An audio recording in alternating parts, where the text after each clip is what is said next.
Hello everyone and welcome to the final round of the 2018 Ferrari GT3 Challenge for SCRS. I'm Kyle Heyer here with Vinny and Dakuna from SimTV. Vinny, we're gearing up for a great race and I'm really excited to get this one underway.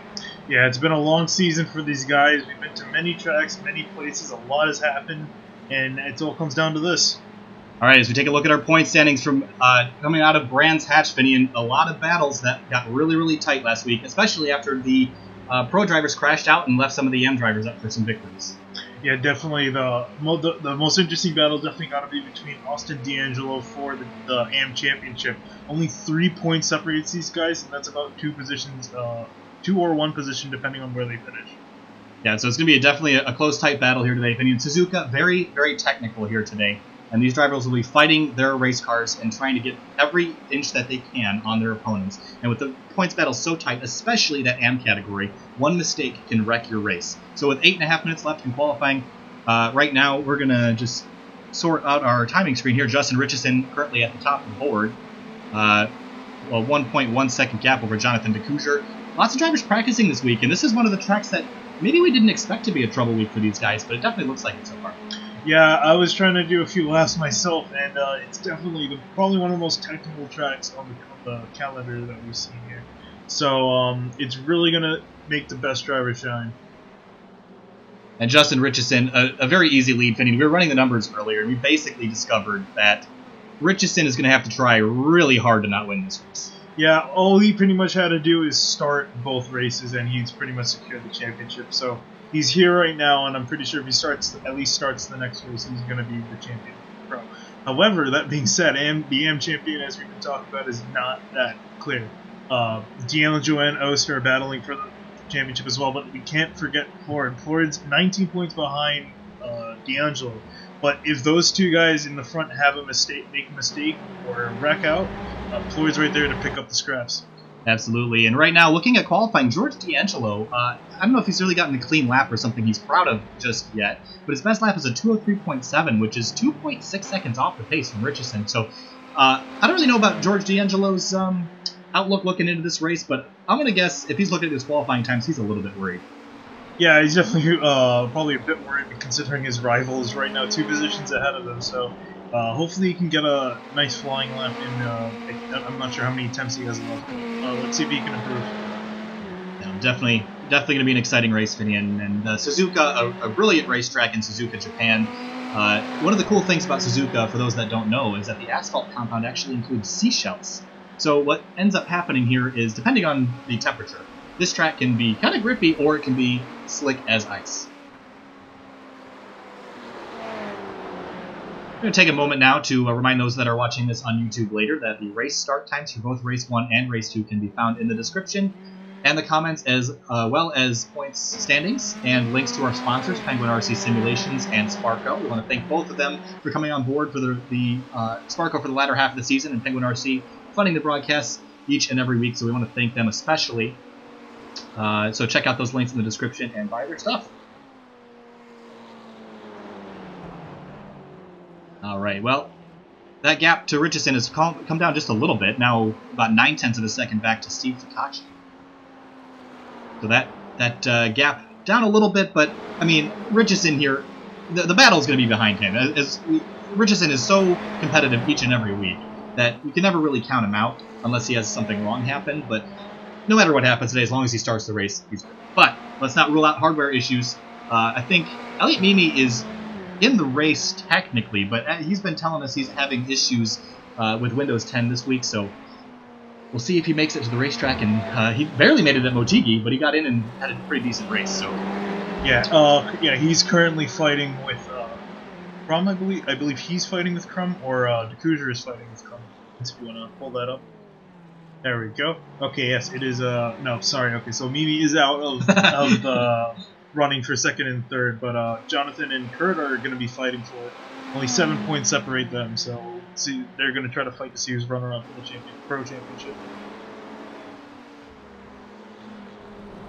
As you look at some of these standings, Finney, and a couple notables in the Pro category that have fallen down the order over the course of the season. One of those being Antoine Tisdale, who is no longer with us after some early season incidents, so he is no longer competing in this series. but still maintained to a 15th, which is good. But Steve Picacci, man, what a great start for him. Came right out of the gate with pro category and has been finishing well ever since he started. Yeah, I know. It's one of those things where you wonder if he joined the series at the beginning of the season, where he would have ended up. But yeah. So hopefully for next season, he'll be back and he'll be running off with these guys, just as he's been off the later half of the season. Excellent. That team is TrackSculptures.com Ferrari looking great out there, and that big team with Jonathan DeCouger, and I believe that's McPhail also on that team. Yeah, and again, Elliot Mimi just messaged us. He is struggling with Windows still, and I hope that he can make it, but he might be out of this one, Finian. Yeah, that really sucks. I've been talking about all season. Hardware issues are the worst thing a sim racer can encounter. It's something just completely out of your realm of control, and you just gotta sit there and be frustrated knowing that you can't even at least race in the last race of the season. And one of the things I want to mention is that these hardware issues have not been confined to just Mimi. Justin Richardson had a problem at Watkins Glen with this direct drive wheel. So everyone's having some issues. You know, it happens. We don't have tire failures necessarily, but we do have hardware failures, and more often than not, they can take a good driver out of a championship contention. And we expected a lot out of Mimi, and he has performed when he's had good luck, and that has been few and far weeks between. So, unfortunate for him. All right, 3.5 minutes remaining in qualifying now, and that gap to the leader, Justin Richardson, is still 0.9 of a second. Jonathan DeCouger and Lidke 3rd and 4th, respectively. Yeah, D'Angelo hasn't been able to improve his time, so he'd be starting 11th. It's probably one of the lowest positions we've seen him start all season. He's usually been up there around the 2nd or 3rd AM driver, but he's pretty far down the order.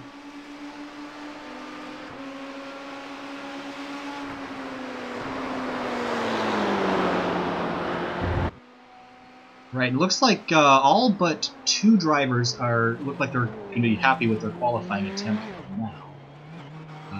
Chris Hudson, notable pro driver, in 7th, not quite up there with the top 3.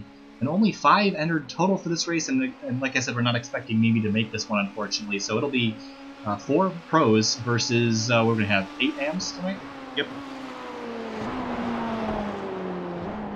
Watching Drew Lidke right now. Drew Lidke, another one. We'll take a look at the point standings one more time real quick. Drew Lidke, another one of those drivers that had a lot of issues that we weren't really expecting him to have this season. He came out of the gate firing strong at Sebring especially. And he has had exceptional performances when he's been able to make it out, but had a couple of weeks that he had to drop and his fallen that season. Yeah, again, one of those drivers where if he was here the entire time, would have been up there battling for the championship, probably might have even driven away with it. So yeah, of course, real life gets in the way here and there, so it's unfortunate for Lidke, but again, next season is a new chapter, so hopefully we can see him do even better there. All right, and just over 1.5 minutes remaining in qualifying now, and I think Picacci's going to make one more run at the leader, Richardson. And just got a note that Kurt Crum is not going to make the race. He's actually going to Australia in the morning. Fun fact. So Kurt Crum. Oh, I was wondering who we were missing. That would be Kurt Crum. And it's, you know, we can bring up the point standings for like the 8th time, but yeah, I mean it's. Yeah, that's really unfortunate. DeCouger is going to jump up a spot, but that's about it. That's about it. I don't think Crum really had a realistic shot at Richardson, regardless. So yeah, it would have taken a lot to pass Richardson in the points, but yeah, that's unfortunate for him. He couldn't be here. So it seems like we're going to have only 4 pro drivers starting this race. Yeah, it looks like it, and we just have under a minute remaining. It looks like, unless Picacci knocks Richardson off the pole, I think Richardson's going to be starting P1 once again. I will say, great job by Clort. He's 3rd in the standings. He's lurking back here, and he's showing that he wants it. He's qualifying 5th, so he's 3 spots ahead of most in qualifying and well ahead of D'Angelo. So we'll see if he can do anything with that track position. All right, and looks like Picacci is off the racetrack, and that gap has not changed. So, Richardson, going to be your pole sitter for this one. See if Picacci, Jonathan DeCouger, and the rest of your starting lineup are on the left-hand side of your screen. Remember, yellow is pro and blue is AM. That is the class designation here this evening. AM drivers starting 4th, 5th, 6th, 8th, 9th through 12th. And Mimi said he's going to try to get in one more time, but if he crashes, that's going to be it for his night. So hopefully he will be able to get in here, but see how it goes. All right, checkered flag's in the air for qualifying.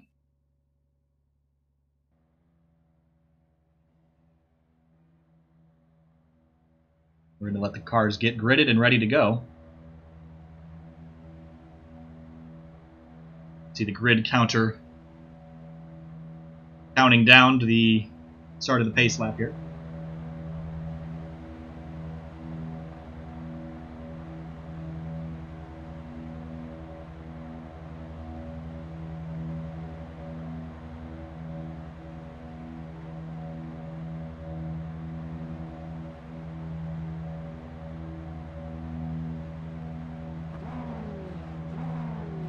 Right, is Mimi going to make the grid? I don't... Oh, he is actually on the grid. He has made the grid, so Elliot Mimi is on the track, which is great news. Hopefully his computer will work with him. So we're going to start this race up 15 minutes of green flag racing, no full course yellows. It's going to be 15 minutes of sprint race. To decide your starting order for race 2, we're going to invert the field and flip them for 20 minutes. And after that race, we're going to count up the points and figure out who won, and we'll announce that on the broadcast before we leave. We'll do some post-race interviews, and it's going to be a fun one, Finian. The race is estimated to be about 8 laps. That may change just a little bit as time wears on. Really excited to see how this race and the points also work out. Right. We're almost getting ready to go pacing. Welcome to iPacing.com. No full course yellows in this series, and looks like we're going to get rolling here shortly. The rough RT12 pace car is going to lead this field down to about a half a lap of pacing before they let them loose and let over 450 horsepower down to these rear wheels of these beautiful Ferrari GT3 machines.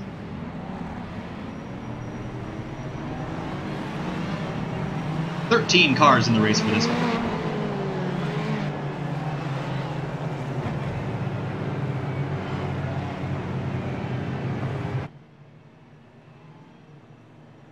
Look at that field of race cars preparing to take on 8 laps of one of the most famous circuits in the Pacific.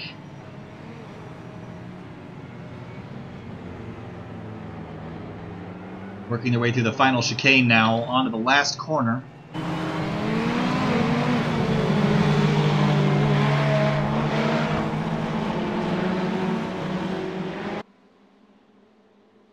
And onto the front straight.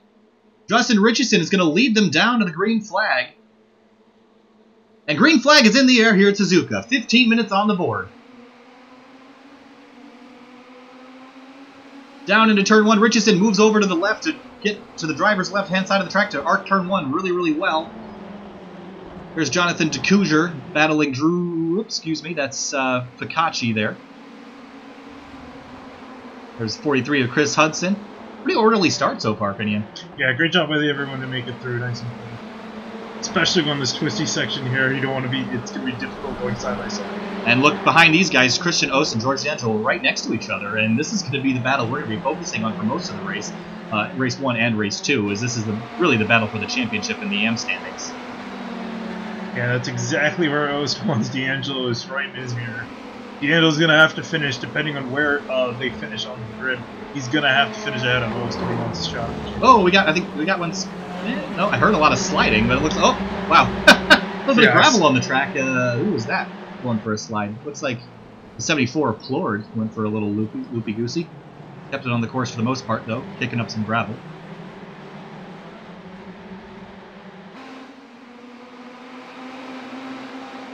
There's a battle here with Brian Sohn, Andrew Mickey, and Christian Ost.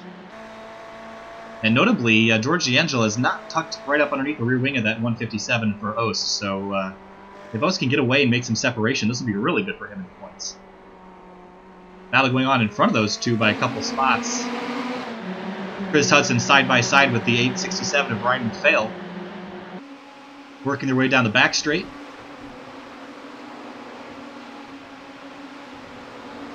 This is a very tricky part of the track to try to make a move.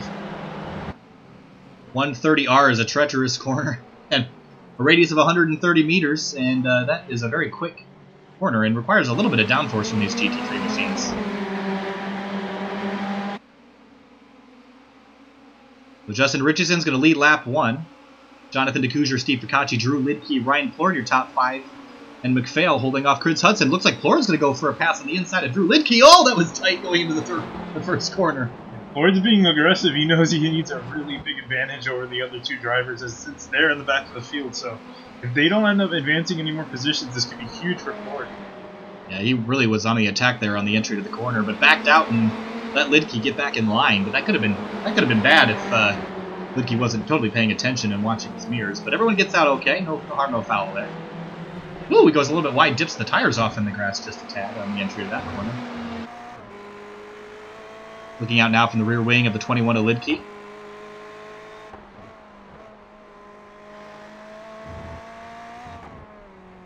That curb right there, fitting on the exit of that corner, and as well as that one. The curbs here in these low GT3 cars, you can high center them and kind of skid across that curb. So you got to be careful on the exits here, especially when the car is under compression. Whoa, a little bit of contact from Plord, gets into the rear end of Drew Lidke. Plord being very aggressive. He really wants that position. Yeah, can't blame him. He's going for it, but created a little stack up there and backed up Ryan McPhail to Chris Hudson once more. Chris Hudson has not conceded his position, and Brian Stone's coming to make a party of the whole thing.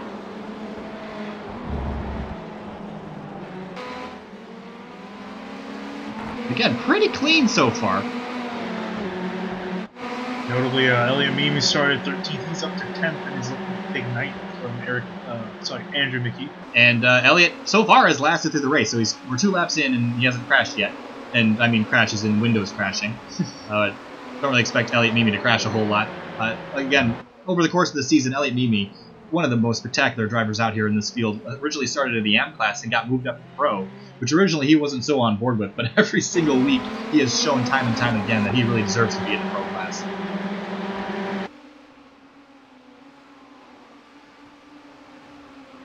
Yeah, I think if we went on raw pace alone, I think Mimi probably would have had the best shot of going after Richardson. He just hasn't had the luck and hasn't been able to get some finishes that he needed to put him higher in the points. But yeah, no, whenever we've seen him, he's just been dominating if he's not behind Richardson. See him there working around the inside of Andrew Mickey in the 86. Move Elliot Mimi up to 9th.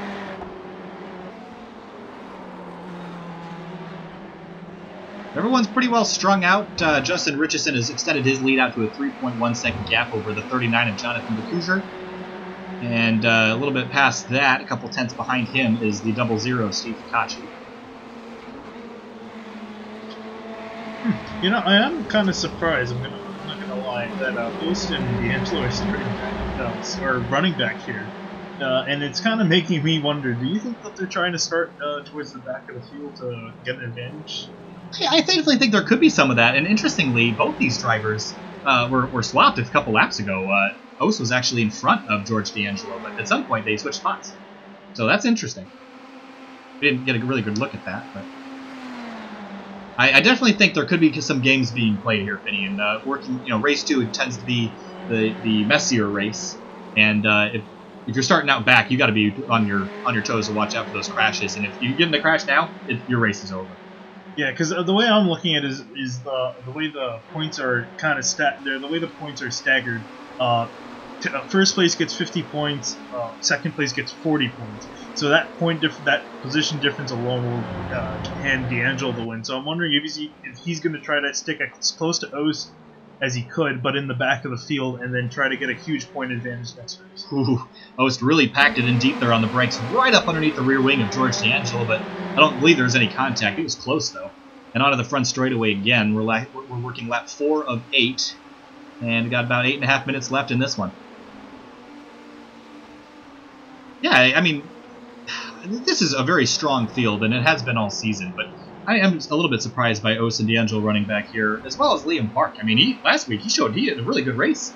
I believe it was race 2, but yes, it was. He had a really good run in race 2. He was involved in that late race incident with the pro drivers, but I'm a little bit surprised at his pace this afternoon. His best lap was a 2:04.2, which is about half a second slower than the next guy. Actually, I'm going to correct myself there.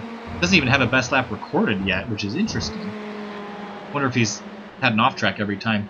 Probably what it is.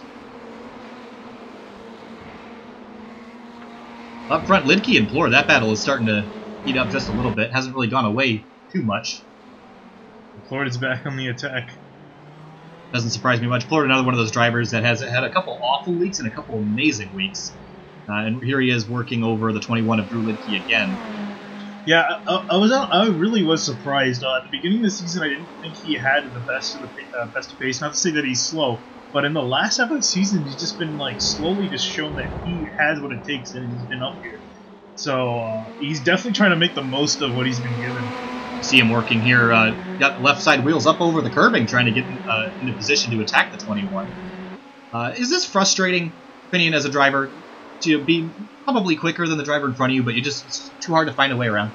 Yeah, it can be because, and especially when there's points in a championship on the line, you want to get as fast as you can past the guy in front of you, especially if you know that you are faster. So the best drivers are the ones who can sit there, try to hit their marks, just run their laps, and when the opportunity presents itself, they'll make the move. The opportunity almost presented itself there in the chicane. Florida went to take a look, but backed out of it. That chicane is really, really tight. You can only really fit one car through there. Two if you're really, really generous to the guy next to you. But the curbs are tall, and the racing line is tight. It almost reminds me of Monza's first chicane, except Monza's got a little bit taller curbs there. But all in all, Florida probably smart to back out this early. Mimi's still hanging out in 9th there, which is interesting. But I'm going to give him a pass here. With all his Windows issues, he hasn't really had a whole lot of time to practice this week, so still a really good showing for him, considering what he's been dealing with. And I think he's just really running this one for fun. Yeah, definitely. He put in the Discord, yeah, he wants to, finish the season as a driver. Just want to finish the last race. Yeah, you might not be in the championship run, but, finish what you started.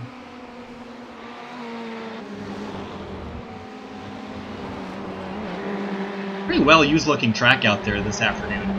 Very dark, rubbered in line, which isn't something we've seen a whole lot. And with these short races, that you don't really rubber in a track in 15 to 20 minutes. But it definitely seems. And this could just be all a graphical trick on my mind, but it definitely seems like it's more rubbered up than it has been in weeks past. Maybe that's why it's a little bit grippier than maybe we're used to seeing here at Suzuka. Yeah, I wouldn't. Yeah, definitely is part of it. Brian Sohn here coming up behind the 43 of Chris Hudson. Hudson in the pro category, but we haven't really seen him up battling with the pro drivers as we would expect. He had kind of a rough season, missed a couple races here and there, and isn't really very far up the point standings, but still can have a good showing as we're seeing right now. 5 minutes remaining on the clock in the first race of 2 here this afternoon at Suzuka to determine our championship winners.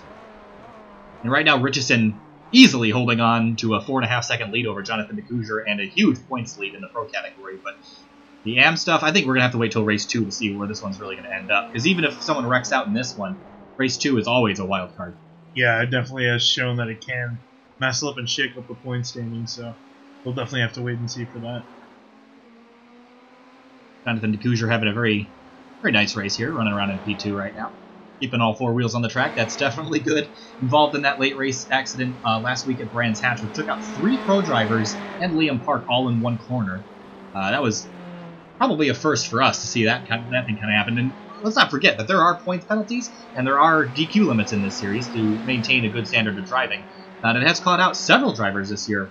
I don't even want to say, I'd go as far as say about half the field at one point or another has been DQ'd this season. Yeah, definitely. Just when you're racing and with a bunch of guys passing each other, trying to race hard, those incidents are going to catch up and it'll catch you. And with a freak incident like that, it'll definitely just boot you right out. And that's one of the discussions right now in iRacing's forums is about incident limits and whether or not there's merit to them and whether or not they make sense. But I've always been one for it, and this is kind of a political discussion on the iRacing side of things. But I definitely do think it at least gives you incentive to drive clean. But as we've seen here in race 2, when you invert the field, things are going to happen, and I think that's what's been happening. But in these short races, if you're, is it 12x is the incident limit? Around there, yes. Yeah, it's maybe it could use a little boost, but these are pretty short races, and this series has been known to have a lot of contact in that second race, so it definitely does promote good driving, but you got to stay under it to compete in the championship.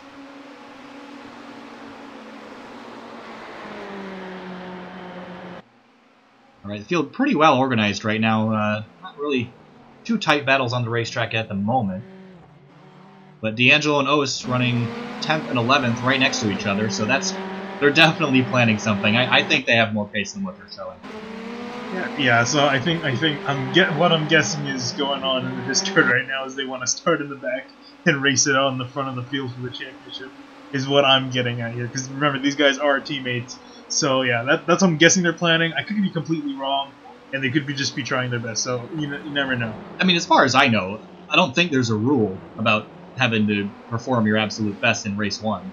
And if it isn't a rule, maybe it should be. but these guys, it's gonna be a really fun race to watch for race 2, and at least they'll stay up the carnage this way. As you see, Ost closing the gap a little bit on D'Angelo. I think he's putting the pressure on now, because this is gonna be really the battle for second place on the start, and being on the front row is a big deal. Oh, it's a battle for third. Mickey's front line. Correct. Yep, that is correct. I thought I was looking at the wrong thing. My mistake there. But 1 minute and 40 seconds remaining, and we're going to be white flag next lap. So Justin Richardson is going to lead him down. His lead is extended to 5.2 seconds. This is something we expected, but a little bit of contact there. Ooh, that shoves D'Angelo wide. Uh-oh. Oh my goodness. It's happened again. And just like that. Well, okay, here's the saving grace, though, for Christian Ost. George D'Angelo is not really running that well. No, he's... yeah. But the incidents do detract in points.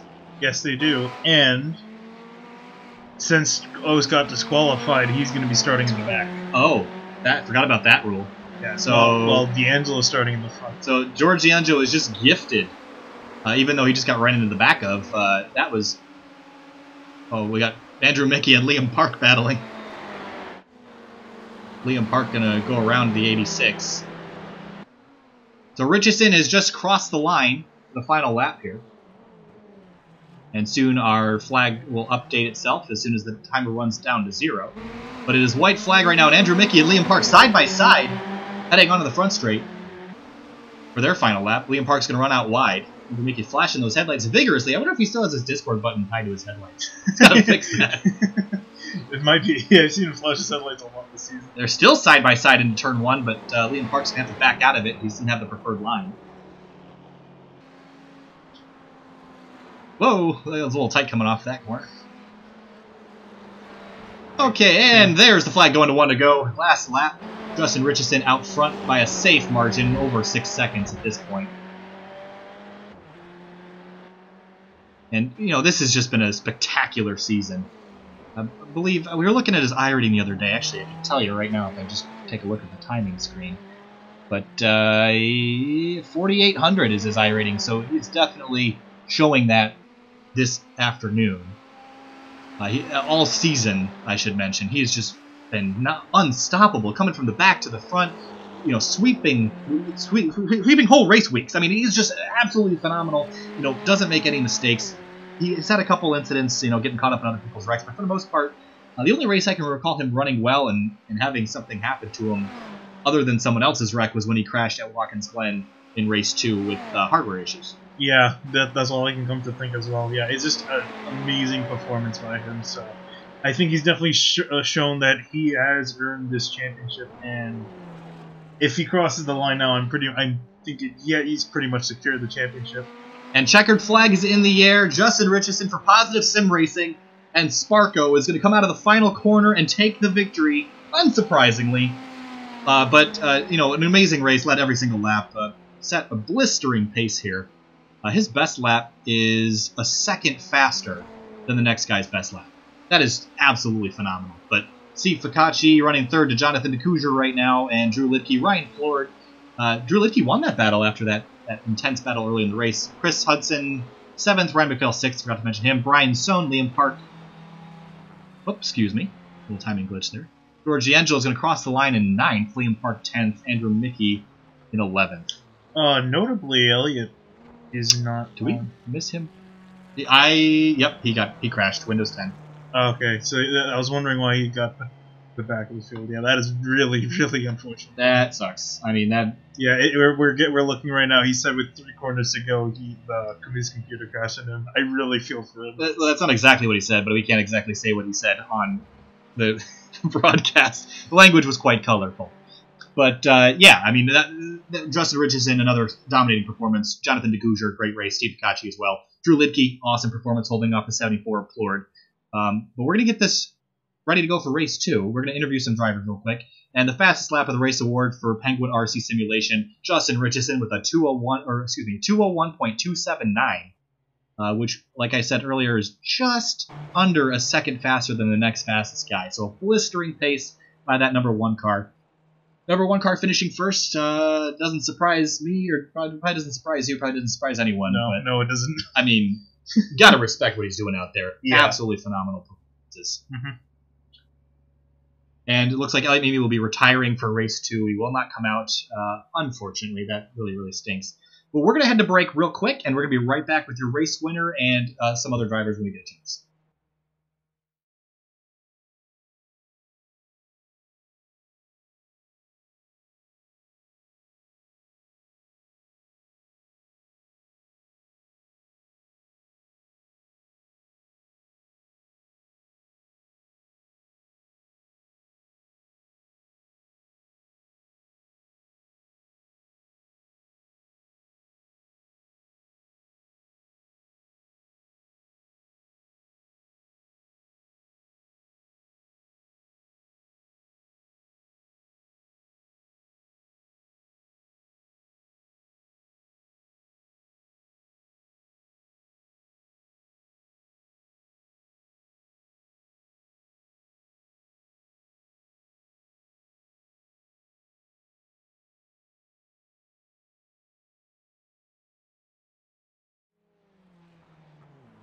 All right, and we're here with your race winner, Justin Richardson. Justin, another phenomenal performance. As we were saying, you've been absolutely flawless this season, leading the points by a huge margin, led that race by a huge margin, fastest lap by over a second.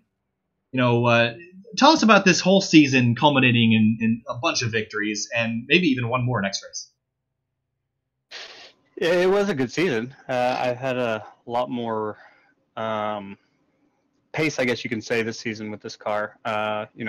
Before this season, I'd only driven the Mercedes really in GT3 consistently, and seemed to like this car a lot more as the season went on. In the beginning, I think they did a not tire change or something. I don't know what it was, but it was a little different. But after a few races, I didn't think it was going to be such a margin in points, at least. And fortunately, Elliott had some issues tonight and earlier in the season because he's pretty quick.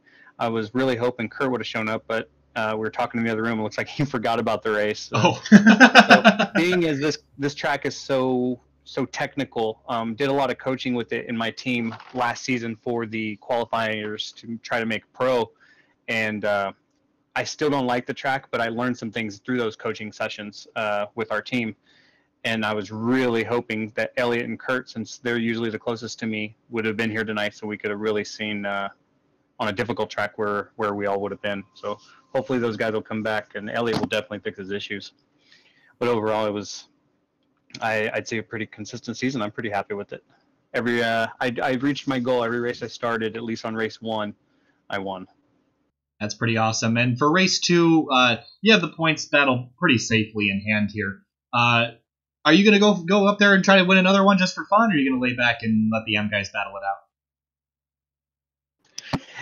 out? It's not my it's the competitiveness in me that I would like to try and hang back, but I think eventually I'll be like, no, I can go faster, and I'll want to get around some guys. I don't know. It'll be interesting to try to get around some guys here. I don't know what happened behind me during the race, if there was, mess ups, collisions, or anything like that, but this track seemed to be grippier than I thought it would have been tonight. So I think the next track race is going to be late afternoon, so it'll be even grippier.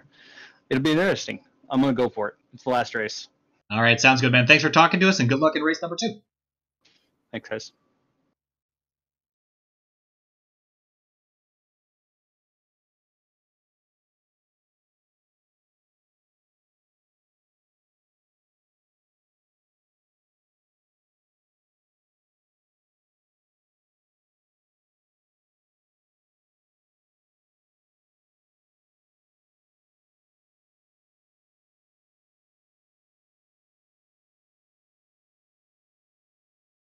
All right, we're back once more with your AM class winner this afternoon, Drew Lidke in the number 21.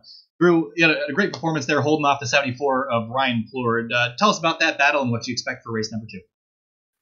It was kind of funny, and I feel bad for Ryan because right before the green flag dropped, I had to take a business phone call, so I wasn't fully concentrating. I think I held him up a little bit, but then once I was able to get off the call, then I kind of got down into it and was able to pull a bit of a gap. So yeah, next race is going to be interesting. The really cool thing is we did some practicing with the late afternoon temps where the grip level is at least 10 times better than it was this past race. So I expect to see lap times come down significantly and even probably harder racing. Awesome. Well, I want to congratulate you again on the M victory and wish you good luck in race number 2. Thanks, guys. And thanks again for the broadcast this season. It's been stellar for sure. You're very welcome. Thank you for the compliments. All right, we're going to be right back. We're going to try to grab George D'Angelo to talk about that. We'll be right back.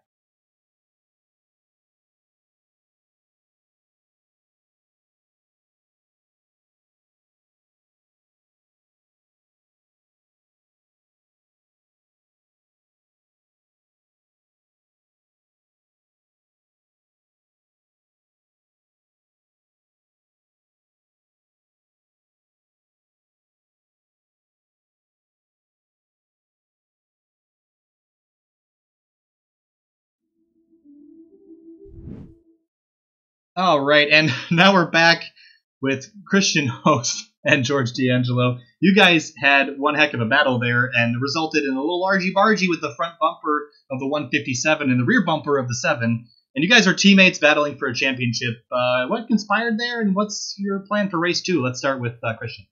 Well, we had a small incident earlier that was a minor tap, and it gave me, between us, I think we had a total of eight incidences, because I had a minor tap with George, and it gave me 4x, and then I just got on the brakes a little bit later, because I think my braking point's a tad bit later than George, and just tapped him into the rear, and I got 13 out of 12, and I'm gone. All right, and that kind of separates you guys. Christian, I believe that when you get DQ'd, that doesn't give you spot. You don't, when the field inverts, you don't get pushed up front. Is that correct? Right. I'm gonna be in the rear, so I'm gonna have to fight for my points. Yeah, it's gonna be a fun one to watch. And George, you're gonna be a little bit better positioned than Christian for the second race. Is your plan just to go balls out and get as far away as fast as you can, or are you going to try to take it easy and keep it on the course? I'll try to put some separation between myself and the field, but I'm not going to get it. Obviously, I'm lacking quite a bit of pace here. This is not my best track, so we'll see how it goes. Oops, all right. And one of the things we were wondering about, we saw you guys running, 10th, 9th, 10th, 11th. Was that a little bit of, maybe we'll start up a little bit better in race number 2 if we're running back there, or is that just the pace that you guys had? No, we just suck. Honesty is the best policy. I'm actually this slow at Suzuka. Like, I'm 2 seconds off the top. It's pretty shameful, but it is what it is. All right, next season, this is getting a lot more practice. Well, honesty is the best policy, guys. All right, well, we're going to head to break real quick. We're going to get set up for race 2. Just to interject. Oh, yeah, go ahead. I just updated the points, and it's 1 point difference between you two. Oh. It just got interesting. Okay, I'm gonna have to fight. My goal now is to basically pass George. I just want to let you guys know that. Well, that's gonna be No fun.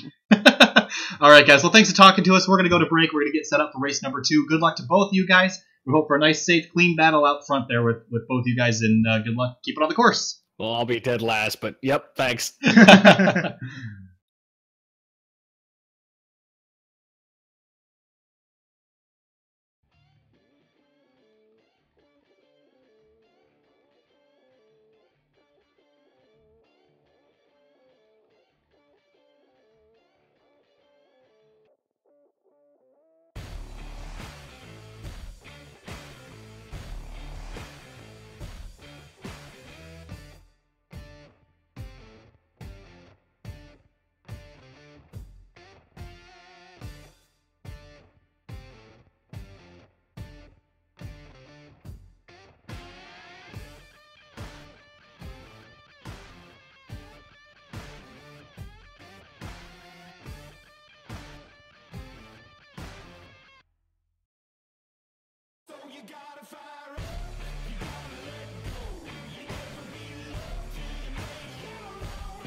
The penultimate round of the SCRS Ferrari GT3 Challenge brings the series to Brands Hatch.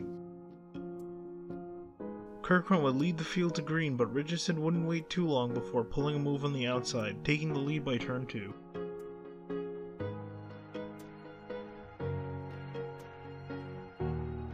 On lap 4, Christian Ost would have a spin, dropping him from 6th to 16th. Race 1 was won by Justin Richardson, with Kurt Krum finishing in 2nd and Plord taking the M win. Race 1 was one of the cleanest races we've seen all year, but with every calm, there is a storm yet to follow.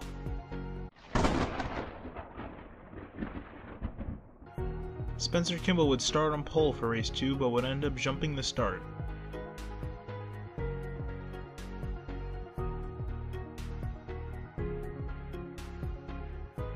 But in turn 1, Brian Sohn would collide with Chris Hudson, setting off a chain reaction crash, getting Drew Lidke, Ryan Plord, John DeCouser, Steve Fikashi, Jared Jewell, Kurt Krum, and Justin Richardson also involved.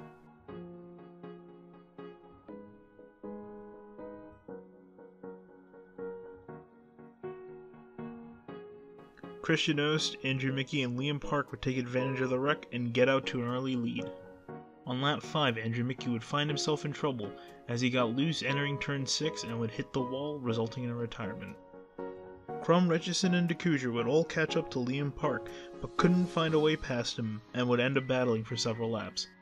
However, on lap 13 and in turn 3, Liam Park would get loose and spin in front of the 3 pro drivers, hitting all 3 and causing them to be disqualified simultaneously.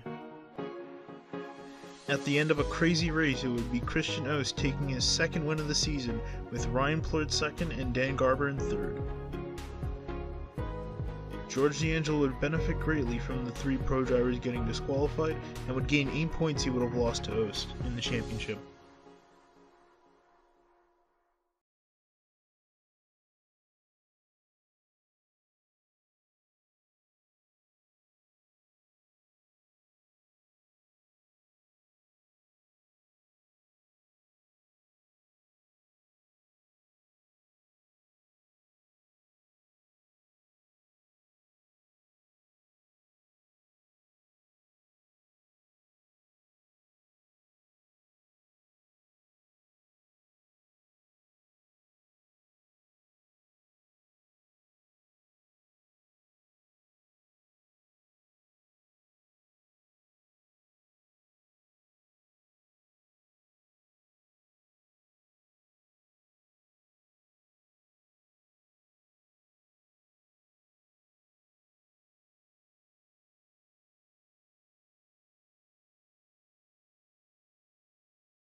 Welcome back to Sim TV. This is race number 2 for the final round of the 2018 Season 2 Ferrari GT3 Challenge for SCRS.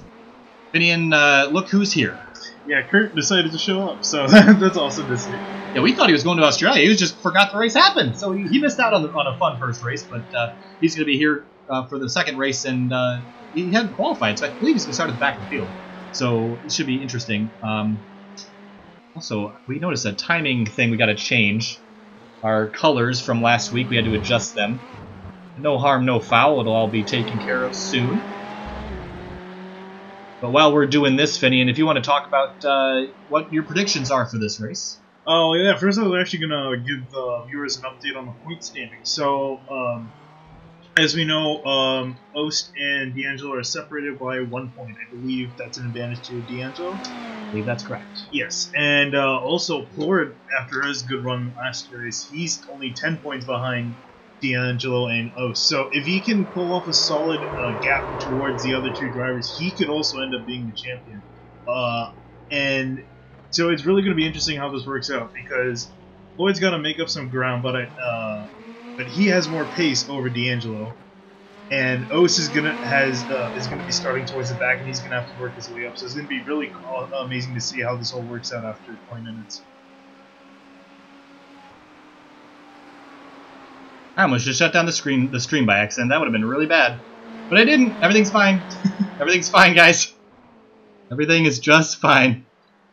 All right, we're just restarting our timing momentarily. We had because Kurt Crum came in late, we made some color changes, and those weren't being reflected on Kurt's vehicle in the ticker. So we're going to get those all sorted out. Blaming Kurt for that one, I guess. So, yeah, so as far as the AM Championship is concerned, I would say my pick, or favorite for the champion would be probably D'Angelo. I think he has the most going for him heading in, so... Yeah, could be wrong. We have no idea how this play out, but yeah, it should be interesting to see how this works. I'm salty. That didn't work. We're gonna continue to work on this as this is going. As Andrew's trolling us in the Discord right now. Everything's fine. Everything's working totally fine. It's just a pet peeve of mine. I gotta get this right. It's gonna take me just a minute. 2 minutes to show up these. No, Kenny, I don't need you harassing me. It's all gonna be okay. In the end. I'm going to blame Kurt for that. Anyway, that's not what I wanted to look up. Right. Predictions over-under on the amount of crashes for this one, Finian. Ooh, I mean, I don't know. I would say probably under, because as far as the pro drivers are concerned, a lot of their championship battles have been sorted out. So I don't think they're going to be as aggressive as going for as many points as they can, so I think they'll be working more cautiously. The AM drivers, however, are going to be fighting first, so it's kind of, I want to say, a bit on the underside. I don't think we'll see as many crashes as we have seen in the past. I'm going to disagree with you. I think it's going to be an absolute disaster, but I'm just kidding. I'm just kidding. It's going to be fine. Everything's going to be okay. Richardson's got a championship hold by Hughes. Also, if this doesn't fix itself, I'm not even going to bother. It's fine. But I'm gonna blame Kurt Crum. As I was saying, okay, whatever. Kurt, you're gonna be a nice, pretty shade of gold. Kurt is the gold driver of the week, featured Sim TV driver. Oh wow, he's second. Wow, see, that's because he's the gold driver. He's the best one out there. That's why he's a different shade of gold. Anyway, we're gonna get this one ready to go. We're completing warm up right now, and we're gonna try to jump on with D'Angelo as he's finishing up his warm up session.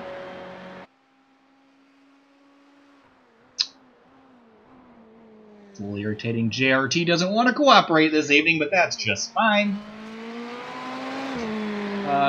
Don't want to speculate too much, but this series was considering a change next season to using the GTE Ferrari for the Pro Driver and the GT3 for the M as is currently right now. So what that means is that this whole color coding system we got going on will be done in the number column rather than the name column. It is a lot easier controlled when they're actually separate classes. So it'll be easier for us, and it'll be, well, it should be good fun. So I'm not sure if that's an actual change yet. Andrew's probably going to hate me for saying that on camera here. But that's kind of what we're expecting. So, And also, interesting schedule changes for next season as well. Tentative schedule changes. Yes. But really good ones. We might see the Las Vegas Roval on there. I'm just saying. That might be some fun. Yeah, a lot of silly season has already begun, so it'll definitely be cool. We'll see how this all works out. But first things first, final race of the season. It's been a great season, and it's just about to get underway. All right, and the red lights are on, and when the green flag waves, there they are. They're already green. That wasn't very long at all. And the green flag is in the air. 20 minutes here at Suzuka, and they're already fanning out behind him. Yeah, great start by Andrew, who's already taking the commanding lead into turn 1. George D'Angelo on the outside there of Liam Park. And looks like everybody's going to make it through turn 1 okay, but there's, wow, the big battle behind him way in the back there, Finian. Between Richardson. Richardson's in the middle of it, I think. Wow, oh, that's a gaggle and a half. Who is that there? Steve Ficacci? It's DeCouger. DeCouger, Richardson, and 157 of Ost. Oh, that was almost contact there with Kurt Crum and Christian Ost. Crum's going to take that spot. Not a great start for Christian. No, definitely, but a lot can happen, so he's just going to be hanging in there. Look at that beautiful line of cars. Richardson out wide over the curbing. Going to tuck it in nice and tight and head to the backside of the course, chasing who's in 10th right now? Drew Lidke. Riding on board with him there. Wow, great battles up in front of him. Ryan Bloor to the inside. Oh, didn't really get left a lot of room there from Steve Ficacci side by side down the back straightaway. Oh, that was tight. Oh, there's a little bit of net code there. Oh, and he's blinking and he's all over the place and he's gone. Oh, we got one spinning. That's Jonathan DeCouger. Spinning. Oh, going to collect Drew Lidke. Drew Lidke goes around into the wall. Yeah, that looks like that might be terminal. He's going to pull it out. Engine's in the back. It's fine. See if we can catch that on replay.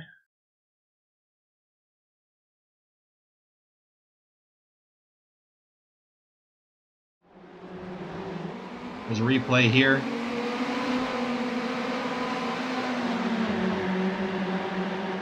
See if this is. Oh, we're riding on board with Chris Hudson there. Can you not Lidke? I need Lidke. Oh, there we go. Almost. There we go. That's what we're looking for. And Drew Lidke gets tagged in the right rear and just sent into the wall. Tire barrier. I think it'll be all right. Yeah, it's really unfortunate that he had to get caught up in there. As we've seen, he's had really great pace, so hopefully he can make something out of this. Yeah, 11 seconds back, though. And Brian Stone dropping down through the field. Looks like he might have gone for a spin or something, but Christian Ost is going to take over that 11th spot.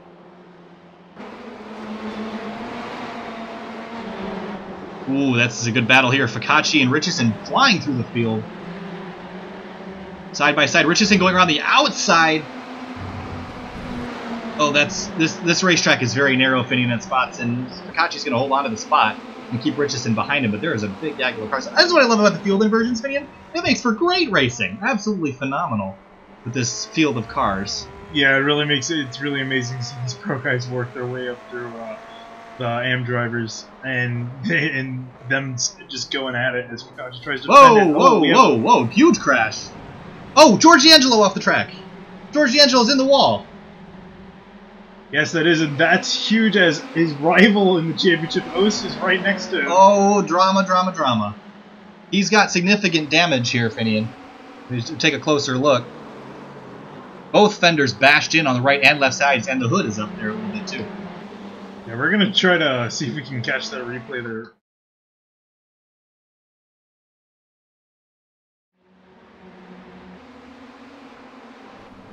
Oh, who's that? I think that's Hudson there. Oh, yeah, Chris Hudson got wide and damaged.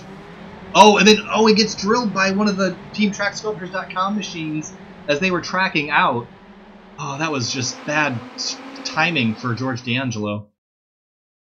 Just bad timing, but here he is. And the teammates have found each other. Yeah, and I don't think that's what D'Angelo wanted at all. He lost every advantage he had over Ost. And meanwhile, Ryan Plourd's in a really happy spot right now. He's fourth in the points. Fourth on track. and he has a 3-position lead over D'Angelo. So depending on how this works out, points may work in either driver's favor. So we have 3 drivers that have a legitimate shot at winning the championship right here. Yeah. Also, I should mention that with those contacts that George D'Angelo got, that depending on how many 4Xs that was, that could take him out of the championship too. So this battle it's up in the air. Yeah. Honestly, we don't really know until everything sorts itself out. I do know that this has been a wild one so far. We're only 5 minutes in, and Kurt Crum, battling through all that mess to get himself up into 7th. I say awesome job by him for just popping in here and racing. So solid job. He is in 7th place. So yeah, gold Sim TV car of the week, apparently. Just showed up on time, and they wouldn't have that problem. I'm kidding, Kurt. But whoa, Richardson already up to 3rd. Yes. And Fakachi's 2nd. And this is for the lead. And Chris here. Hudson's leading the race. Where'd he come from? I thought he crashed. No, he did not. Well, he did crash, but he's leading the race now. Here comes Richardson to the inside of Fakachi.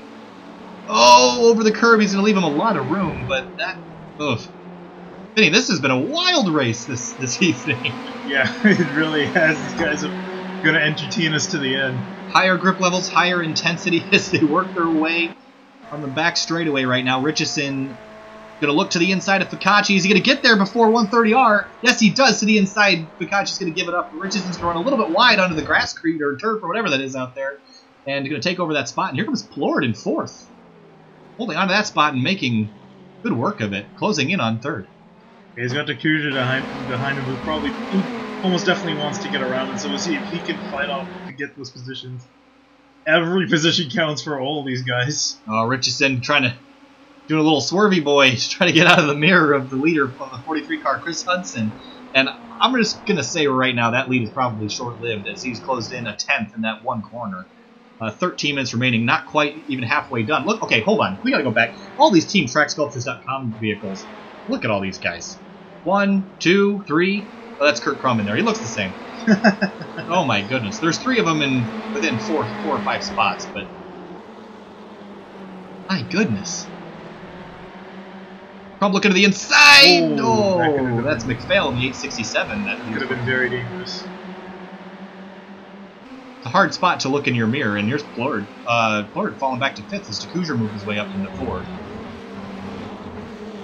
And just like that, we went from having pros starting in the back all the way to 4 pros leading it, with the first AM car being Plord in the 74. Chris Hudson out front still holding off Justin Richardson by half a second.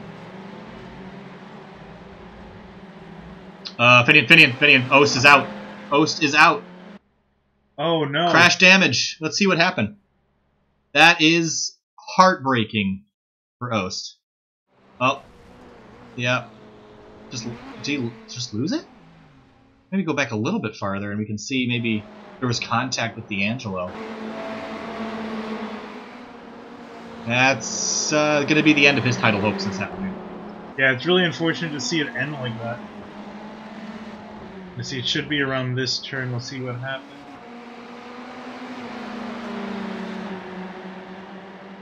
I went wide, got maybe touched the grass a little bit there, Finian, and yeah, that's going to be it for him. Yeah, that's really unfortunate to see it end like that for Christian.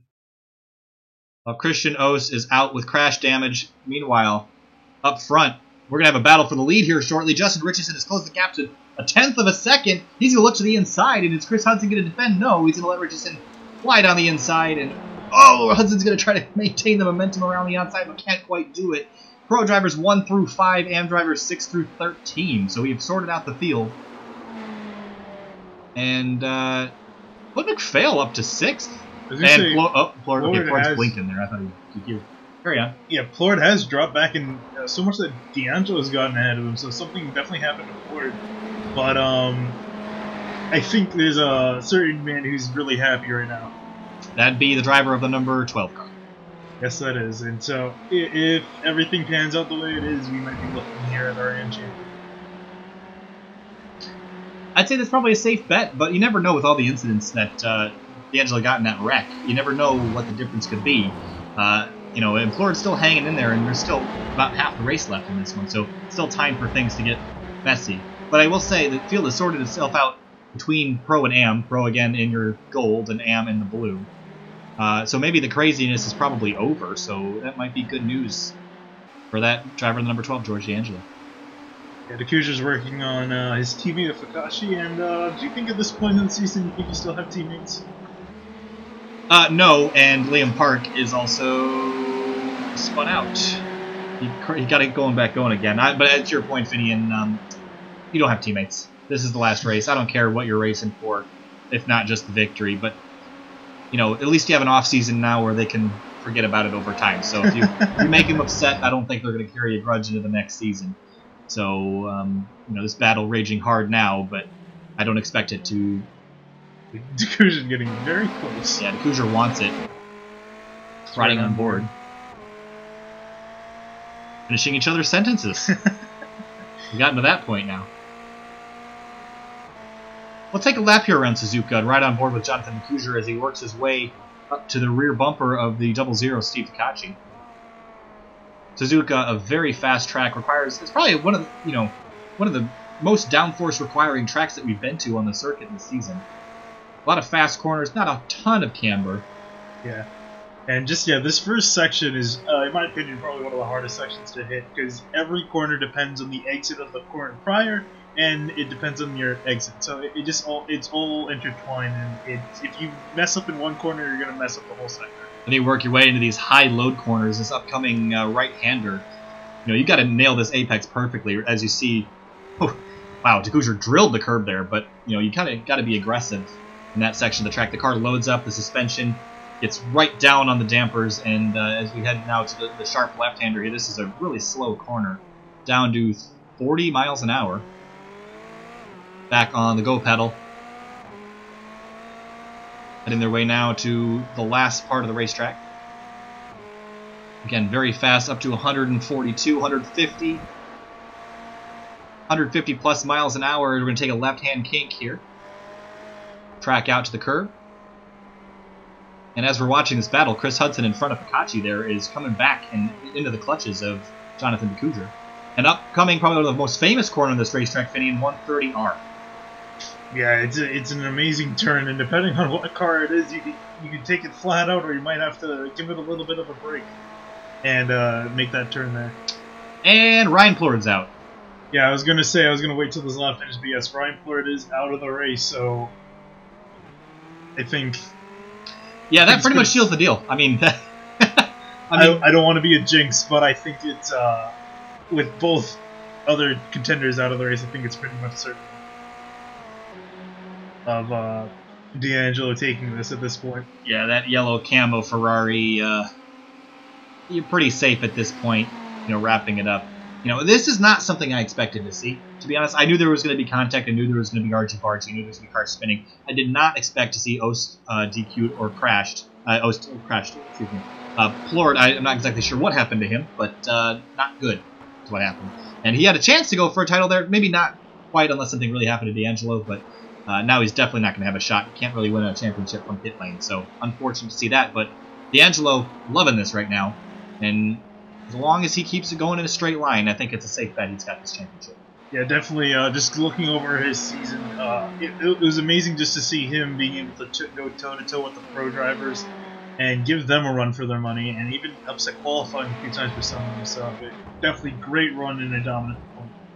And, I want to go all the way back to Watkins Glen with George D'Angelo here, Finian. George D'Angelo put on an amazing performance. It was probably the first standout performance of the season for him. I think that was round 4 or 5 at Watkins Glen.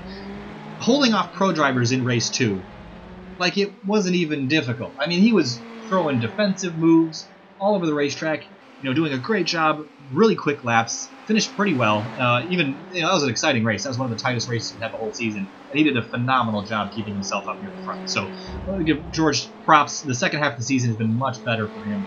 And he's made a great, great run for this number 12 Ferrari. Yeah, and a quick change up in the front. Fukashi has lost some position and has some notable damage. Yeah, I got a little damage to that rear wing, and I can probably bet who that came from. And we were talking about your old teammates comment a few minutes ago. Yeah. I think that answers your question. Well, About 5.5 minutes left in this one, and Justin Richardson again out to a 3.5 second lead. Well, I mean, didn't even take him that long this time. No, it didn't. And we were talking to him in the interview. You know, we were asking him, "Are you gonna go for it?" And he said he was. And here he is up in the front. And meanwhile, in second place, Chris Hudson is still holding on. So solid performance by him. You know, as we mentioned, Chris Hudson not really had the season he's been looking for. You know, not mired pretty far back down the point standings, missed a couple races here and there, but you know, when he gets out front like this, he puts on a good performance. But here comes DeCouger, another driver that's had an absolutely phenomenal season, won a couple races, and been one of the only threats to Richardson besides Kurt Crum and Elliot Mimi. But DeCouger in that 39 TeamTrackSculptures.com Ferrari puts on a great show every week. Great guy to talk to, too. Great fellow. And also, we want to thank him deeply for actually introducing us to this series. He was the guy on Reddit that actually brought SimTV to be. And it took a little bit of convincing from Finian to start this whole deal. But John was the one that asked us to come do this and come try it out and gave us a chance. And I feel like we've come a pretty long way in the 9 races we've done for these guys. And we want to thank them for bringing us some other connections for SimTV and expanding our broadcast schedule. So we want to give a big thanks to him specifically, as well as this entire championship. But with 5 minutes remaining, Finian, DeCouger's closing in at Chris Hudson. Yeah, he's definitely, I would be surprised if he didn't make a move, and here he goes up the inside. Heading towards 130R, I believe. Yep. And he's going to have the preferred line, but that's... Wow, Hudson holds him on the outside. Great defensive driving. He's just swing back over to the left violently to keep DeCouger from taking a look to the outside, up over the curbing. Fault curbing here in this chicane can unsettle the car, but wow, great defensive move by the 43 of Chris Hudson. Hudson's going to give these two guys a run for their money here for second place. He really wants it. So it should be interesting to see these guys work it out. Duking and diving and sliding all over the front straightaway. Hudson wants to hold on to the second. Oh, that's so tight. You can go to the rear wing cam. I love that camera. Let's take a look at it real quick. Out from underneath the rear wing of the 43. Watching DeCouger aggressively use all of the berms and all of the curbing here to just help that car rotate on a fixed setup right to the rear bumper. Yeah, he nailed his apexes through that last few corners. Wow, that's such a great camera angle. Oh, he slips! Chris Hudson slips into the inside. Jonathan DeCouger takes that spot up to P2 for the 39. Yeah, that sucks for Hudson. He's going to have to try to regain his composure and get back on and not let DeCouger run away. And here comes Golden Boy, Kurt Crum. Coming up. Golden Boy, Kurt Crum up. He's up to 4th. A great performance considering he started so far back. And he's going to attack the 43 now. Chris Hudson dropping down one by one, trying to maintain every spot that he can. But I think this is going to be short-lived in this P3 position.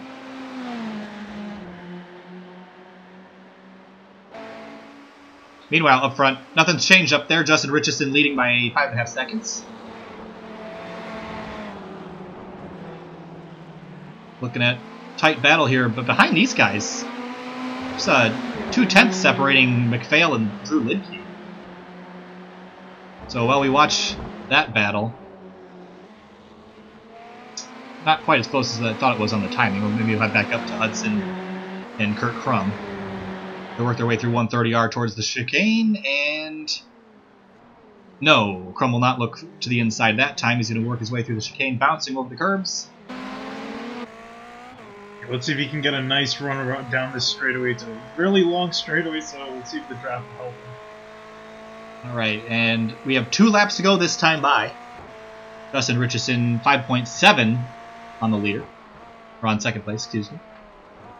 Oh, we took a look. Chris Hudson took a big chunk of curbing and allowed DeCouger to close up again.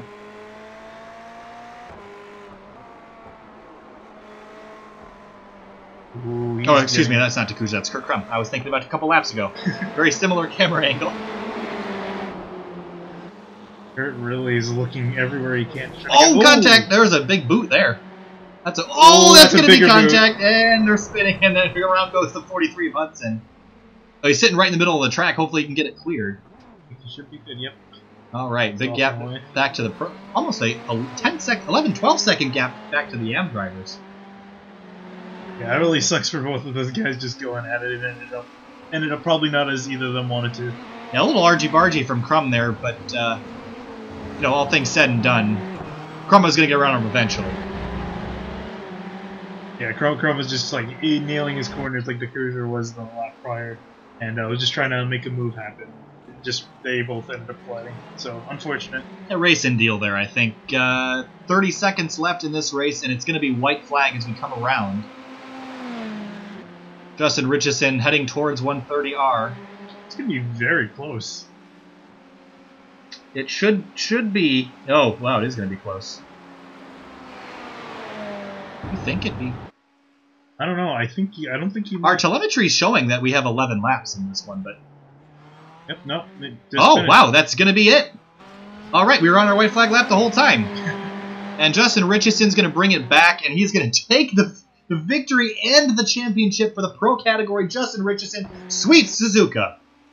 And here comes Jonathan Couture in the 39. Fantastic race from him. Kurt Crum and Chris Hudson. Great race from these guys, but man, Richardson just put on a show and a half. That was phenomenal stuff. Here comes George D'Angelo out of the final corner, and I think, pretty sure, we're looking at your champion for the AM category, Finian. Yep, definitely. We'll see a bunch of these guys finish up there. George D'Angelo taking the AM championship, so, you know, awesome job by him.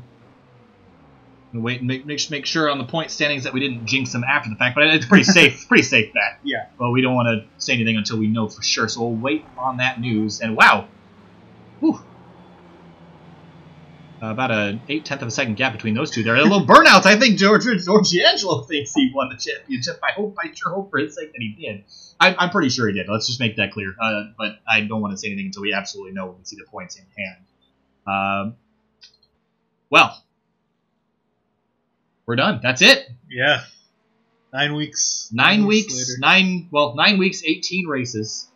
Richardson won 27 of them, I think. But a great performance by all these drivers today. A little bit of argy-bargy, a little bit of excitement in those first couple laps, but we're going to just take a quick breather. I need to catch my breath. And we're going to be right back with your two champions.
Welcome back to Sim TV. We're here with your 2 championships in the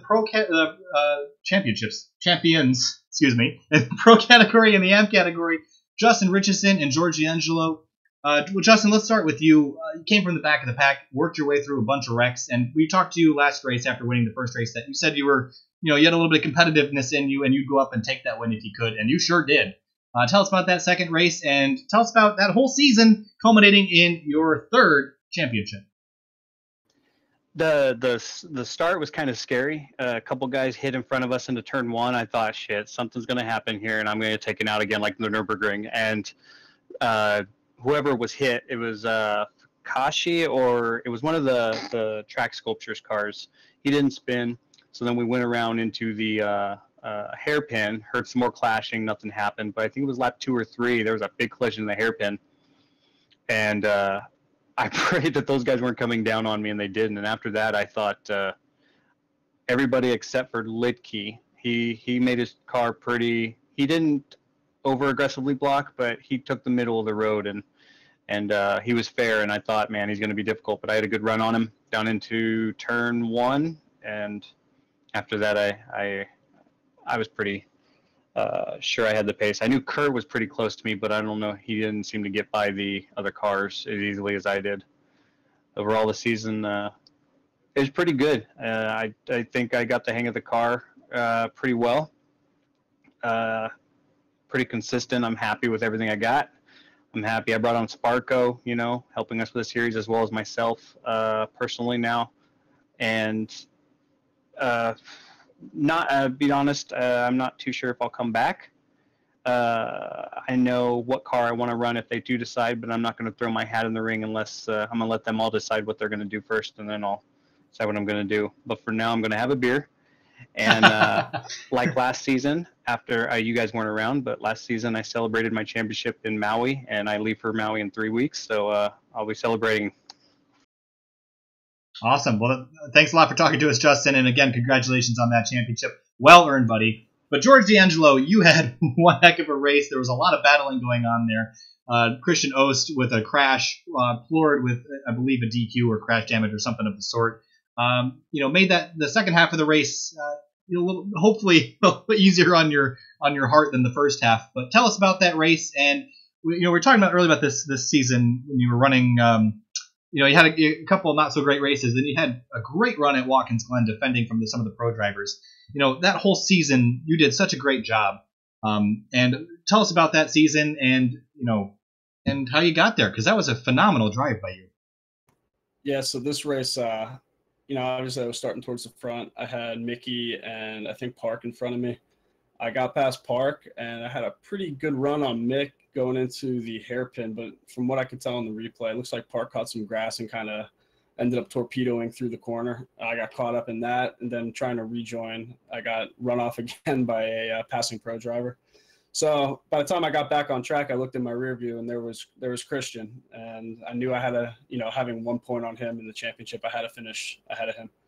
So he had a pretty good run on me coming out of the S's. I definitely squeezed him a little bit. He caught a little grass and crashed, and that was the end of that. I think I gave him enough room. Looking at the replay, it's pretty close, but I kind of get the Hamilton Rosberg dynamic now a little bit better than I did previously before the season. But yeah, it was a good race. Me and Chris came in to this league kind of with the intention we wanted to finish 1-2 in the AM class, and we achieved that, which is pretty great for us, and we're happy about that. Awesome. We want to congratulate both you guys again on phenomenal seasons and great championships by both you guys. Great driving. You guys make the series a lot of fun. We want to thank our sponsors, Penguin RC Simulation and Sparko, for providing some great prizes to these drivers.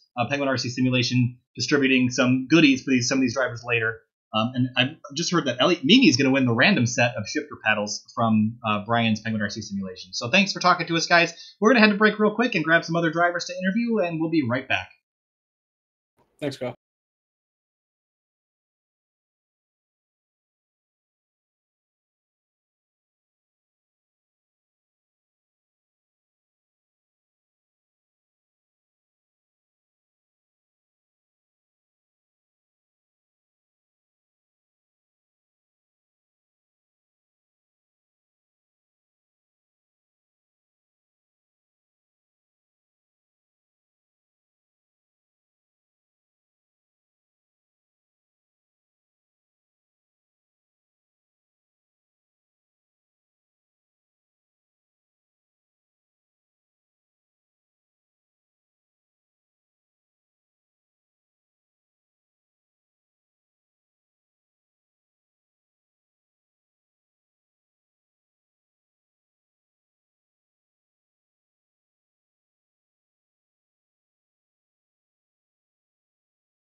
All right, and welcome back to SimTV with your runner-up and your third-place finisher at AM. We got Jonathan DeCousier here, Christian Oss, and Ryan McPhail.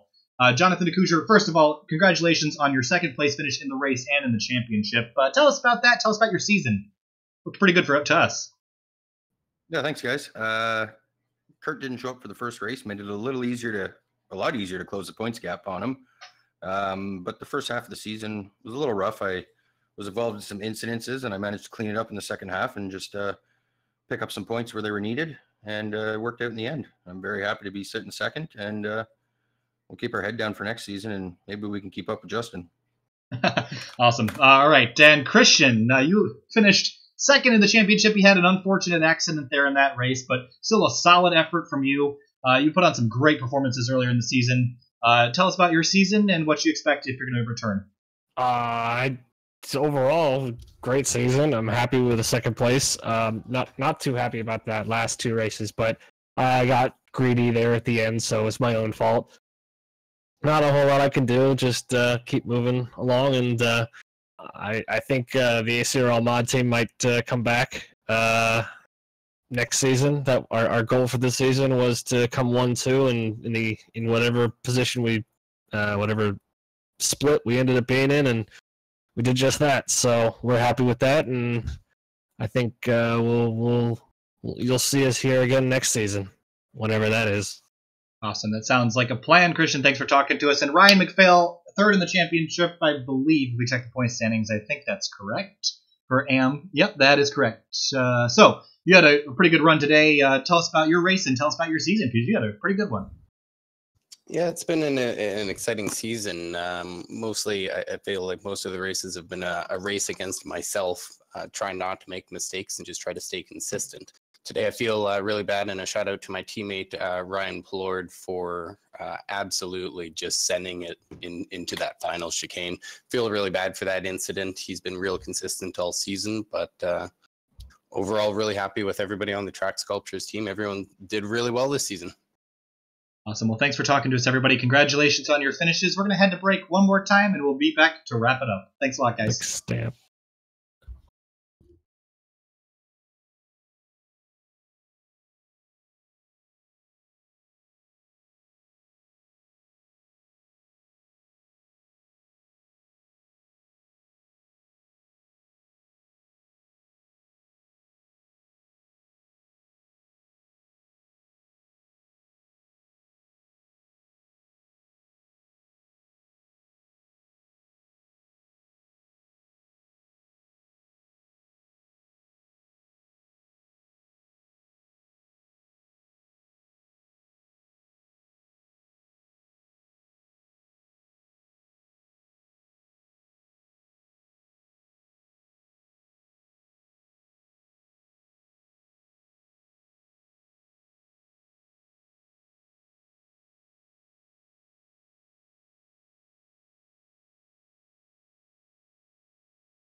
And we're back for the final time in this season, the Ferrari GT3 Challenge for SCRS. What a phenomenal season. 9 rounds, 18 races later, we find ourselves with our champions, Justin Richardson and George D'Angelo. I want to give a huge thanks to SCRS for trusting us as a new broadcast team to come in here and broadcast these races for them. We've had a blast. We expect to be back with them for their second season that starts up later this summer. This channel will now become, will be broadcasting Eric Mickey's IndyCar series, a couple Sundays, I believe, every other couple weeks. ISDC's IndyCar series, as well as 3 Wide Racing's trucks every other Monday night that the IndyCar series is not on. So, if you had something to say there? Yes, and yeah, we are covering 3 Wide Racing Sunday night and this Sunday night, and the ISDC IndyCar series Monday night. Oh, so that's correct. Other way around. Those 2 are coming up. All right, so we want to give a huge thanks to Andrew Mickey, Eric Mickey, again, Jonathan Nakuja for bringing us in, Brian Sohn for helping out the broadcast, and as well as Sparko. Again, a huge thanks to all those sponsors and all those people we mentioned. We will be back. Don't miss it. You will not miss a thing. This race was a good one from our perspective, and this whole season was just such a blast to watch. A great format. The format might be changed a little bit. It'll be new tracks, maybe new cars, still Ferraris, but a little bit different class split. So a couple changes coming, and we'll keep updated on the SimTV Twitter when those plans are. So thanks to everyone for being involved with SimTV and this broadcast. And this is SimTV out.